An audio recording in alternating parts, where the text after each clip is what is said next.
सो भाई आज की स्मैकडाउन पॉल हेमन के लिए बिल्कुल भी अच्छी नहीं थी और आज finally solo Sikoa tribal chief बन चुके हैं। आज की वीडियो में हम इन्हीं सब चीजों के बारे में बात करेंगे कि कौन कौन सी इंपॉर्टेंट चीजें हमको आज के स्मैकडाउन से जानने को मिली। सो अगर आप इस चैनल पे नए हो तभी सब्सक्राइब कीजिए। So without wasting any time let's begin this video.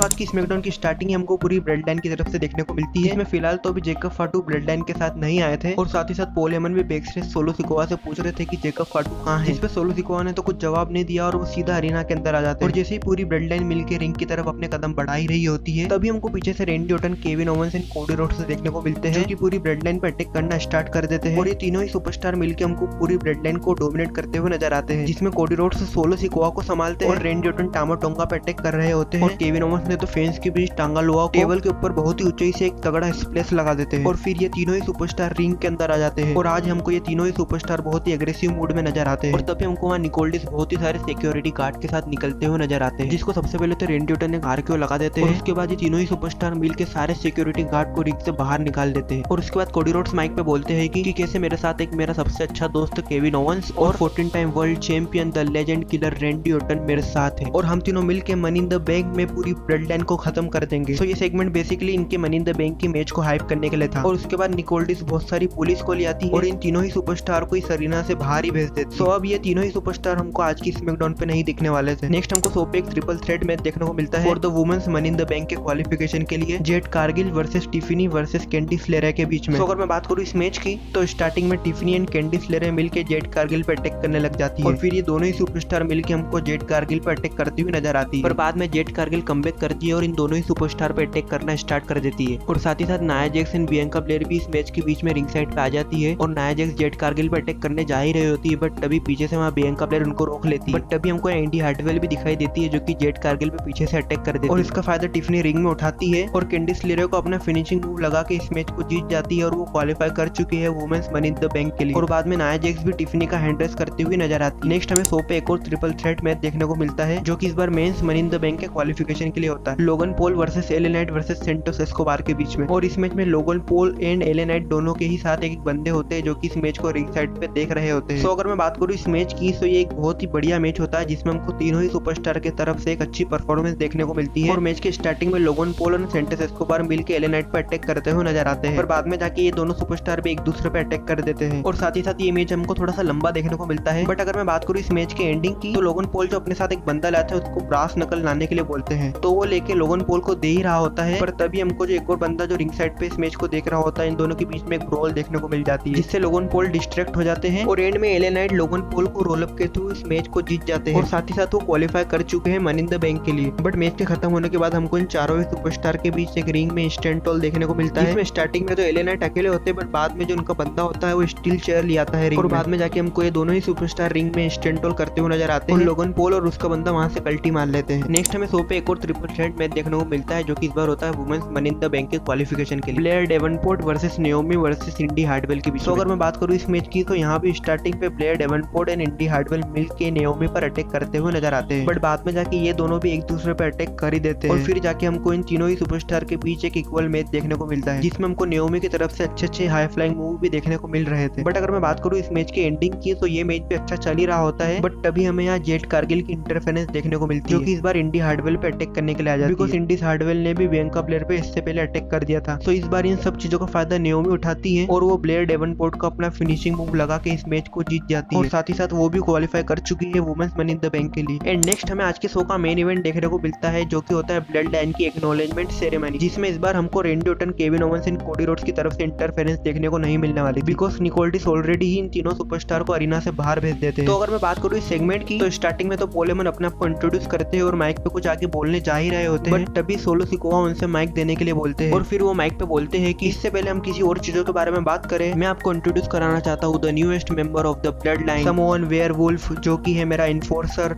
Jacob फाटू। और तभी हमको जेकब फाटू की एंट्री देखने को मिलती है और साथ ही साथ उनको अपना एक सेपरेट थीम सॉन्ग भी मिल गया है। और फिर सबसे पहले तो सोलो सिकोवा टामा टोंगा एंड टांगा लोआ से अपने आप को एक्नॉलेज कराने के लिए बोलते हैं जिसपे दोनों ही सुपरस्टार सोलो सिकोवा को एक्नॉलेज कर लेते हैं और फिर सोलो सिकोवा जेकब फाटू को आगे आने के लिए बोलते हैं और उनको भी एक्नॉलेज एक्नॉलेज करने के लिए बोलते हैं और फिर जेकब फाटू भी सोलो को अपना ट्राइबल चीफ एक्नॉलेज कर लेते हैं। और फिर बारी आती है हमारे लाचार पॉल हेमन की, जिनको कुछ समझ ही नहीं आ रहा होता है कि ये चल क्या रहा है, because solo Sikoa Roman Reigns की तरह ही सबको एक्नॉलेज करने के लिए बोल रहे होते हैं। और फिर सोलो सिकोवा टांगालोआ से उस उलाफाला माला को निकालने के लिए बोलते हैं, जो कि टांगालोआ अपने साथ लाए होते हैं, और वो पूरा पोज भी बना लेते हैं उस माला को पहनने के लिए। पर तभी पॉल हेमन माइक पे बोलते हैं कि I acknowledge that you are not my tribal chief. और इतना सुनते से ही सोलो सिकोवा को बहुत गुस्सा आ जाता है और तभी वो पॉल हेमन को एक समोइंग स्पाइक लगा देते हैं और जेकब फाटू को उन पे अटैक करने के लिए बोल देते हैं, जिसपे जेकब फाटू पॉल हेमन को रिंग के बीचों बीच एक तगड़ा स्प्लेश लगा देते हैं। और इससे भी सोलो सिकोवा का मन नहीं भरता, बिकॉज पूरी ब्लड लाइन मिल के पॉल हेमन को टेबल पे एक तगड़ा पावर बम लगा देती है। और फिर जेकब फाटू उस उलाफाला माला को सोलो सिकोवा को पिना देते हैं। तो इसके साथ ही सोलो सिकोवा बन चुके हैं हमारे ऑफिशियल ट्राइबल चीफ। तो अब हमको स्मैकडाउन पे इनके आने वाली स्टोरी लाइन बहुत ही इंटरेस्टिंग देखने को मिलने वाली है। बट आप सबको आज की स्मैकडाउन कैसे लगी नीचे कमेंट सेक्शन में जरूर बताइएगा। सो आज की वीडियो इतनी ही। अगर वीडियो आपको अच्छी लगी तो नीचे लाइक का बटन है जरूर दबाइएगा, और अगर आप चैनल पर नए हो तभी सब्सक्राइब कीजिए। सो मिलते हैं नेक्स्ट वीडियो में किसी और इंटरेस्टिंग टॉपिक के साथ, तब तक के लिए बाय बाय।